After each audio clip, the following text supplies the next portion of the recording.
Hello, gang. Director Joe here, wanting to talk about movies today. But not the movies that you guys like to watch, with all the swords and the fighting and the fire and the cities blowing up. Is this video going to be entertaining? No. No, probably not. Not for most of you, because I want to talk about obscure, weird, art house, experimental, in some cases, movies that nobody ever watches. But that's what I'm interested in. So sometimes it's not about you, okay? It's about me. So you're going to have to suffer through this. For me. Thank you. Anyway, every 10 years, the British Film Institute's Sight and Sound team conducts a poll of the 100 greatest movies ever made. They've been doing it since 1952. It's a very prestigious poll because it's been going on for so long, and it only happens once every decade. And they do it on the 2-year, right? 52, and now it's 2022, and they just came out with their new list. And in my opinion, it's an abomination. It's ridiculous. Okay, and I've got to go through a couple of these movies to make you understand why I find this poll so insane. Okay, so got to start with the number one movie that they say of all time. The greatest movie ever made, according to this poll, is Jeanne Dielman and her address. I'm trying to do a good accent, but, I would just call it Jeanne Dielman. Do you know this movie? Probably not. Okay, I've seen it. It is a masterpiece. Don't get me wrong, right? Like, I watched the movie, I found it completely enthralling and compelling and amazing and a total work of art and an absolutely worthy film that deserves to be in everyone's top 100 list for its bravery and its experimentation, and that they were still able to make a compelling movie out of it that that was very suspenseful, that kind of left you on the edge of your seat. But what is this movie ultimately? This movie is a 3.5-hour film set in essentially one location where you watch a woman make stew. That's kind of it. Like, I don't want to give away the movie. Something does happen. But you literally watch every moment of this woman's day. I think Hitchcock is the one who said, movies are like life, but with the boring bits cut out. This movie said, okay, what if you leave the boring bits in? Then what happens? And it was a great experiment. It was a successful experiment. When you watch this woman's routine throughout the course of basically 4 days, and you see the little differences, it's amazing how you actually key in on them. You go like, oh, yesterday that didn't happen. Or, oh, the day before that. And you see her kind of falling apart as her routine starts to fall apart a little bit. And so it's kind of like an incredible, exercise in just basically like watching a life unravel in front of you, kind of a nervous breakdown happening before your eyes, with just like the most subtle details changing. So I have a lot of wonderful things to say about this movie. But is this the greatest movie ever made in the history of cinema? Of course it's not. And why do I say that? Okay. I'll give you 3 reasons why I say that. Number 1, I think a criteria for the greatest movie ever made has to be you would like to watch it more than once. You would like to watch it like on repeat, like watch it all the time. This movie is, it's laborious, right? It takes a real effort to sustain your focus for that amount of time. And watch such little differences. Like, the movie is kind of repeating itself. It's impossible to say that you would want to watch this movie a 3rd time. You know what I mean? You might want to watch it again to really take in some of the nuances. But, like, how can it be the greatest movie ever made if you're kind of like, I saw it, I get it, it's great, but let's put in something else now. Number 2. what makes this movie successful? What makes this movie successful is that it is going against basically the formula, the structure of every movie that kind of came before it, right? We had 60 years, essentially, of movies being done one way. And this movie said, we're going to try to do it a different way. And so because it was so different and because it challenged all of the, basic structure of storytelling, it was enthralling. And you said, wow, they're actually pulling this off. They're actually figuring out a way. However, if for 60 years movies had been done this way, you'd be bored to death, right? So it necessarily must have 60 years of understanding the way movies are supposed to work, the way they're supposed to be structured, and the feeling you get while watching them. So the only reason this movie succeeds is because of what movies are actually supposed to be. If you had 60 years of movies like this, well, first of all, there wouldn't even be 60 years of movies. It would the medium would have failed. It would have been like, no one wants to watch this. Please, let's do something else. Let's read a book or something.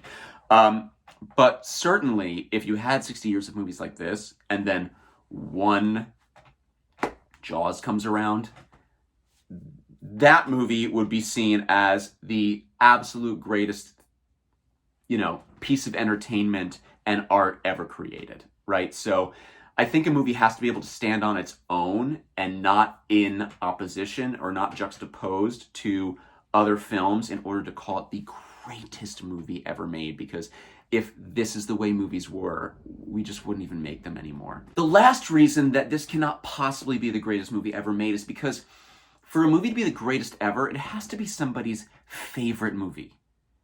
This is not anybody's favorite movie ever made. No one on Christmas morning is like, oh, boy, it'd be wonderful if we just sat down and watched Jeanne Dielman for 3.5 hours make a pie.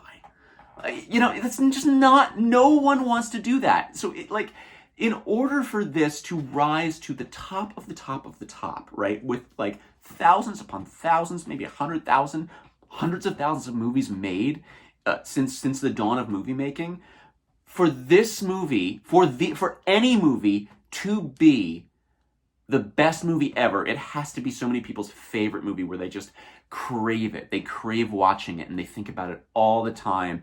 And there's so many lines that they love and things that happen and surprises. Like these are universal themes that you can just like watch over and over and over again, and they'll just hit you and touch you and kind of destroy you. Jeanne Dielman is very interesting to watch, and you watch what this woman goes through, and you can relate to it to some degree, but ultimately you're checking your watch a little bit. It just can't be the greatest movie ever made. The greatest. It's an important film. It's a film that everyone should see, but it's totally inaccessible, really, and it doesn't hit you in your heart and in your core the way I think the greatest movie ever made ought to. I'm going to say one other problem with this list so that I can stop boring you for now, but I am going to bore you again later. And then you can jump in any time, Ben, with what you think about the list. I mean, you're being pretty reserved in your commentary so far. This is supposed to be you're supposed to be my sidekick, kind of like giving you're still mulling it over. Okay, fine. Here's the thing that really drove me crazy about this list, okay? At number 30 is Portrait of a Lady on Fire, made in 2019. Another movie that I've seen. I think it's fantastic. It's lovely. It is shot so beautifully. Every frame is absolutely gorgeous.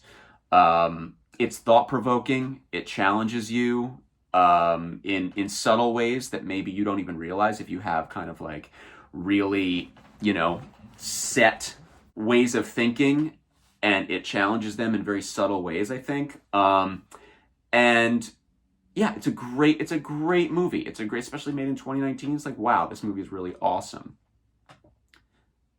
But it's ahead by one spot of 8.5. 8.5. Fellini's 8.5, arguably the greatest movie ever made. Okay? Have you seen 8.5? Look, these movies, I don't know if you're not like a cinephile that you're gonna really appreciate these movies or love these movies, but like 8.5 is just like the most fantastic, humorous, whimsical, larger than life, gorgeous, like perfect film that is for anyone who loves movies. They will love it for the love of movies.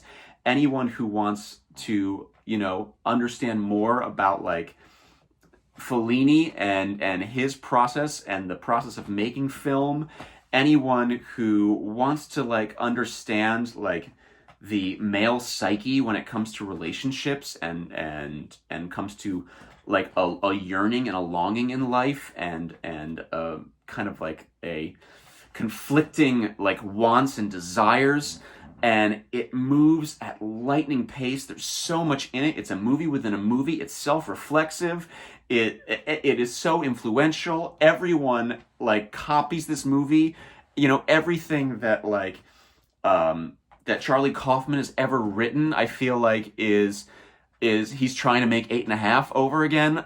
It is just like words cannot express just how absolutely gorgeous this movie is and how it operates on every level, right? It entertains you and it makes you emotional and it teaches you things, and it is a love letter to the medium. It's just like so phenomenal. It's like impossible to, it's like you cannot imitate it. Nothing will ever be 8.5.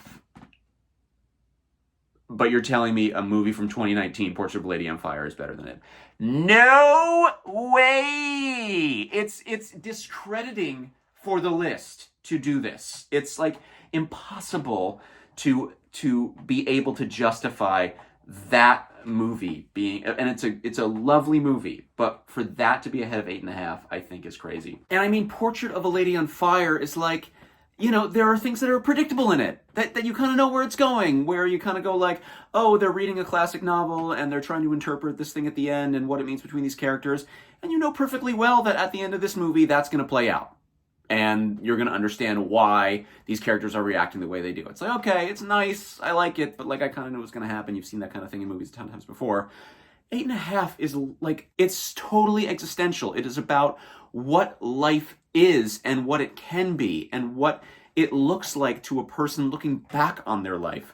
And it does it with like a wink and a smile and humor and an elegance. It's just like, you can't put that movie in any kind of box because so many things come at you that's the kind of movie that you feel like you have to watch 20 times in order to really take in everything that Fellini's saying, every little moment that happens and how it is, a mirror of something that happens before it. It goes in and out of like real life. It's actually, the movie is about the making of that exact movie itself. You can't, there are no parallels for it.